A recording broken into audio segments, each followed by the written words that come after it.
Alrighty, so we actually only had two games to talk about tonight because one of the game is actually going to be delayed till tomorrow because of inclement weather, and I think this is the first time in a long time where I see a game that would call off because of inclement weather way before the game actually begin. Like you usually never see that happen. You usually see them kind of delay the game before the kickoff, and then just kind of stuck in limbo to see whether eventually the game is going to kick off. And then after a couple of hours and it gets super late, they basically call it and say it's going to happen tomorrow. But apparently that's not the case in that game between the Union and the Red Bulls, and that game is going to be happening tomorrow. And that also means that there's going to be one more game.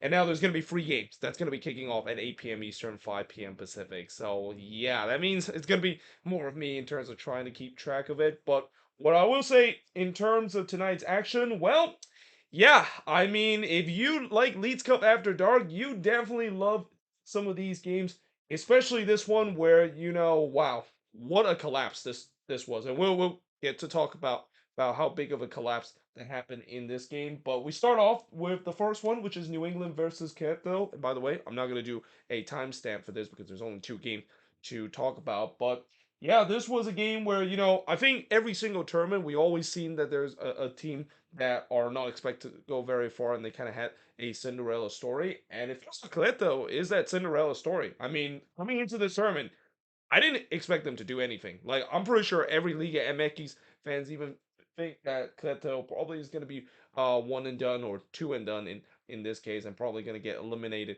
in the group stage.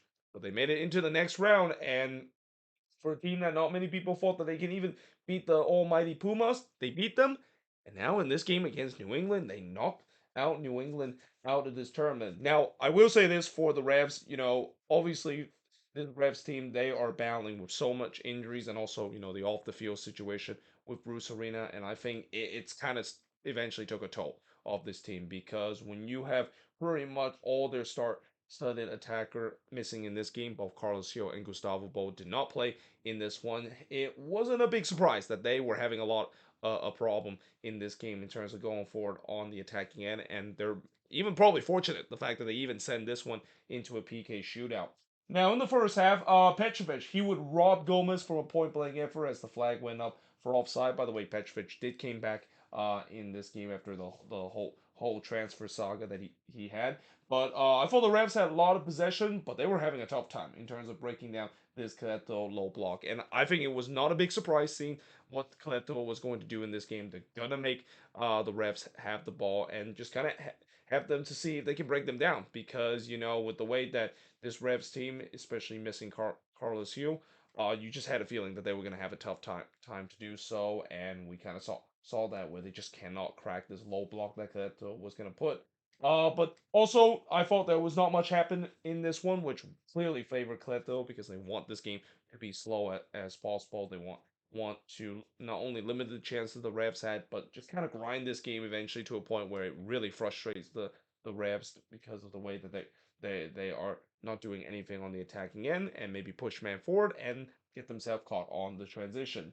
Now, in the 20th minute, Jones almost scored the opening goal for New England as he struck the post on a free header in the back post. Yeah, knowing the fact that the refs were going to have limited chances in this one, that one has to be in the back of the net. And DeJuan Jones knows it too. I mean, he was wide open there in the back post. Very unlucky there to strike the post, but that's one that he's got to bear. Yet, but instead, Sierra pulls it wide from close range. Shots were only 4-2 for Querétaro, and there was no shots on goal throughout the first 40 minutes of this game. In fact, by the end of the first half, we didn't even had a shot on goal in this one. Yeah, it's safe to say that this first half was definitely a very forgettable first half, but we do get to the second half and heading to the second half of the scoreless. But it did not stay scoreless for long. In fact, it only stayed scoreless for 40 seconds as Gomez would score from Barrera to make it 1-0 in favor of Querétaro, and New England got completely caught out of the half. I mean, it was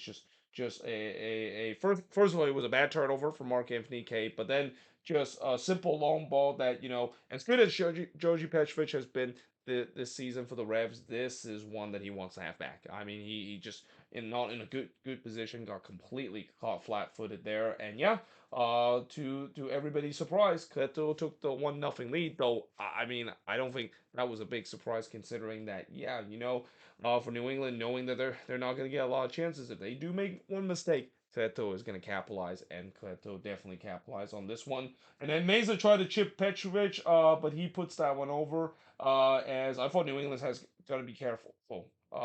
In terms of the transition for Queretaro, because you can clearly see what Queretaro was doing. You know that New England is going to push more man forward, so that means that, yeah, gaps are going to definitely appear at the back. Well, it seemed that they didn't get that memo because in the 60th minute, Savizo almost gave Queretaro a 2-0 lead if it wasn't for Petrovic denying him there. The shots were now 8-2 in favor of Queretaro.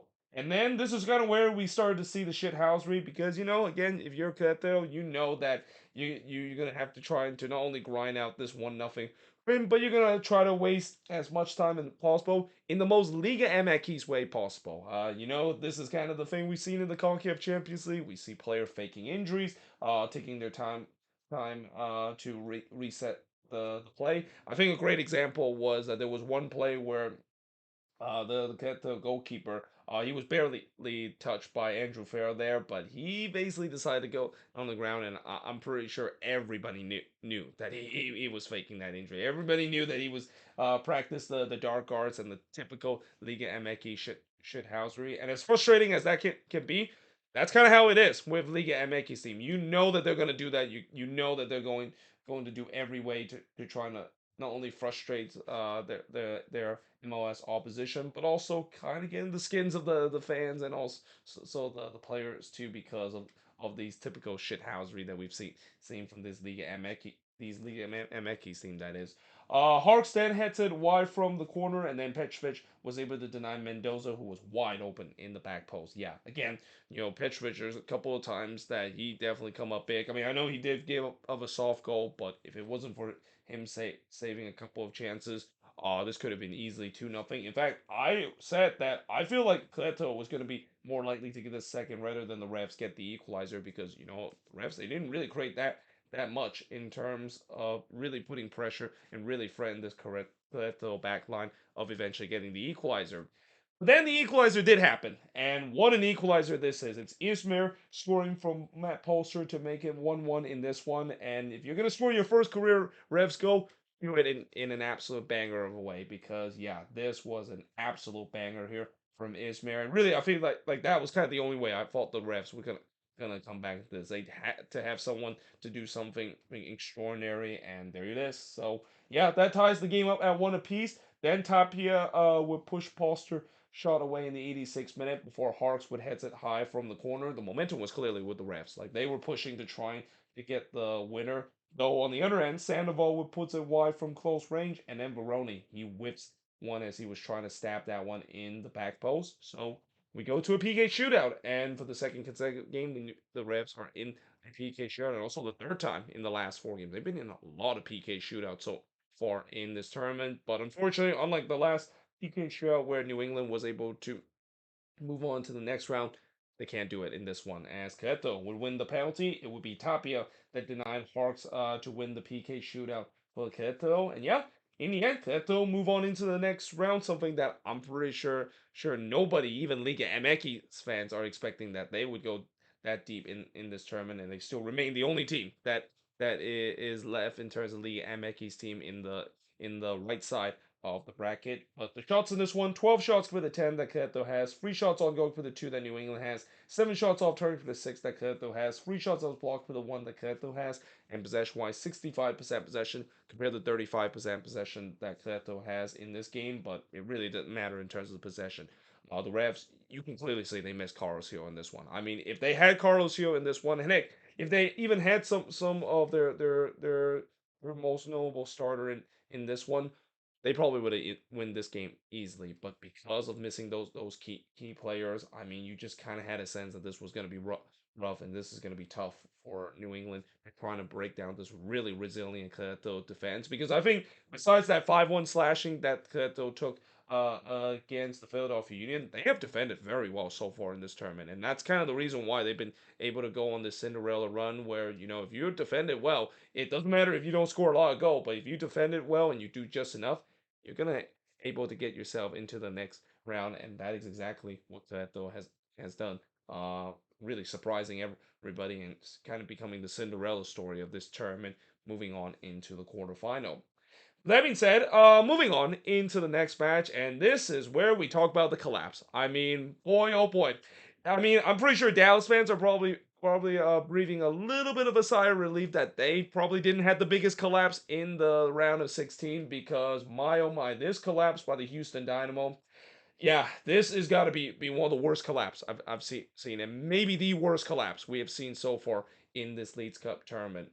Now, early on, I want to mention that Charlotte was actually designated as the home team, but the game was played in Houston, which again, that just feels very strange why they decided to do that. I mean, if you're gonna have an all MLS matchup, you might as well just say the Houston Dynamo is the home team because this game is playing at Shell Energy Stadium. And I know Charlotte, they haven't been able to play their home games at Bank of America Stadium because of a certain concert that is going on right now. But again, it just feels weird. It kind of really reminds me of the COVID shortened season, or even after the COVID shortened season, where those Canadian team they had to play in the U.S. and play at certain MLS team stadium, and that when they do get to play against their landlord, then yeah, they get to designate it as the home team, but really they're just playing against their landlord and playing the team that actually make the home stadium. I mean, an example of that is, remember last year when RSL played against the Vancouver Whitecaps, and it was kind of weird the fact that the Whitecaps were designated as a home team, even though they were playing against RSL at Rio Tinto Stadium, as it was called back then. But that being said, I did thought that Charlotte had most of the possession, but that was kind of by design. We know this is a Dynamo team that likes to sit back and trying to counter, and they had a lot of success early on. Though the first shot of the game did see Schwadetsky hits it right to Clark, but instead in the 11th minute, it's Corey Bear. He scored from Quinones to make it 1-0 in favor of the Dynamo. It came off a lightning counter attack that Charlotte just had no answer to deal with early in this one. Herrera then hits it right to Kalina before Karaskia just pulls it wide from close range. And I also thought that besides the fact that Charlotte was getting absolutely killed by this Dynamo transitional attack, they also were leaving way too many gaps. I mean, they have to tighten up their defense. It was way too easy for the Dynamo to cut them open. Though Clark did tip Lindsay header over from the corner, and then Bronico did have a chance in the 41st minute, but he puts it wide from close range. As I thought Charlotte was starting to come back into this one, they were looking for the equalizer late on, but we do head to halftime with the Dynamo leading 1-0.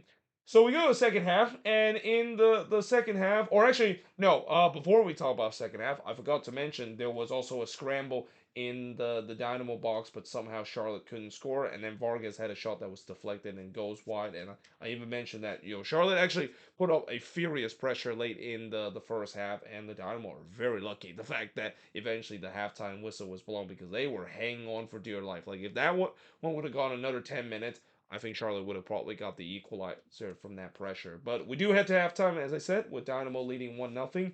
And hitting in the second half, once again, I thought the Dynamo was finding some space on the transition, and also there's just some bad turnover from Charlotte. Like you cannot turn the ball over against the Dynamo, especially of how good they are on the transition. With that being said, in the 53rd minute, Steve Clark made an absolute robbery of a save there from Vargas as he robbed him there from point blank.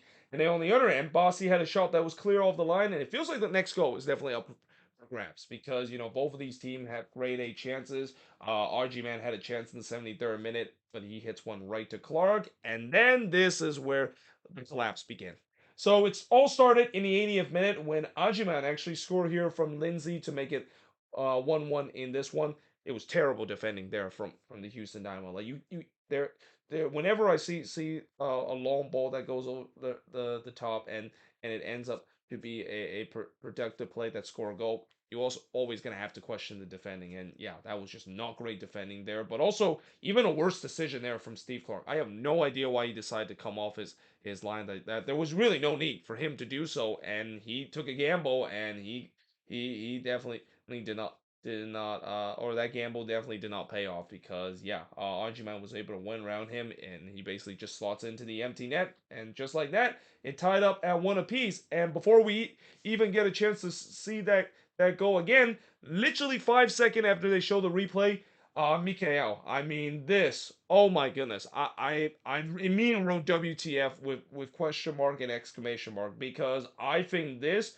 this own goal. I know last night the own goal that was scored from Marco Farfan was bad, but this one is probably even worse. Probably right up there in terms of the worst own goal I've seen since the Armro Tarek own goal. That you remember how Armro Tarek basically tried to clear the ball away against Violetta, but instead he cleared it into his own net. And what's even more painful for Austin fans, and I do apologize to Austin fans, I have to mention this, but you knew it was coming because of how bad that own goal was, and that own goal actually cost Austin uh, their chance to move on, and that was the difference. And it turns out, little do we know in this game, that was kind of the difference too. I mean, again, there's a complete implosion there from the Houston Dynamo. Like I simply can't explain what Mikael was doing there. I mean, he just passed the ball back. Steve Clark wasn't even ready for it, and next thing you know, that one goes into the back of net. Like that's just something that is just a moment of madness. Something that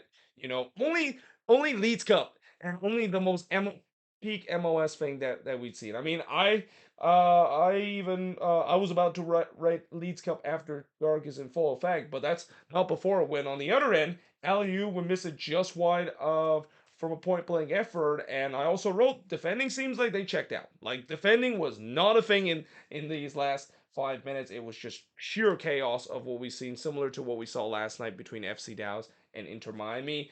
And then as the Dynamo was pushing to try to get the equalizer on what was the final chance for the Dynamo, and this was closing into the 7 minute of stoppage time because there was 7 minutes of stoppage time in this.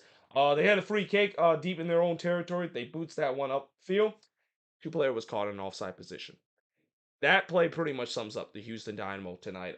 The fact that how can you be offside when you have time to set up this free kick that is pretty much just a Hail Mary free kick like that. And yeah, I mean, just absolute implosion by the Houston Dynamo. And by the way, it's such a big implosion that I actually didn't even write the stats of the game because of how stunned I was. Like, I'm pretty sure even Charlotte fans are probably stunned of what they saw in this one. But in terms of the shots in this one, actually, let me just go to the app in terms of talk about the shots in this one. But yeah, shots in this one, 14 shots for the seven that the Dynamo has, 6 shots on goal for the three that the Dynamo has, and then oh I forgot, they don't actually give you shots off target on this vein, but either way, again, just an absolute meltdown. And I know obviously by the end of this, as much as this is definitely a meltdown by the Houston Dynamo, and as crazy as it is, I know a lot of people will say that, well, it really doesn't matter because the narrative coming out of this game is the fact that it's pretty clear whoever advances is going to get absolutely smacked by Inter Miami and Messi and his company. Don't tell that to this team because this was a very competitive game, and I was even going to say that this felt like a proper kind of knockout round game where chances were at minimum and both teams having chances to score, and it was just really a game of inches. But little did we know that game of inches turns out to be just an absolute meltdown that I don't think I've seen this bad of a meltdown ever so far in this Leagues Cup tournament. Probably even worse than what we saw yesterday when Dallas blew a 2-goal lead in the final 10 minutes to lose in PK shootout.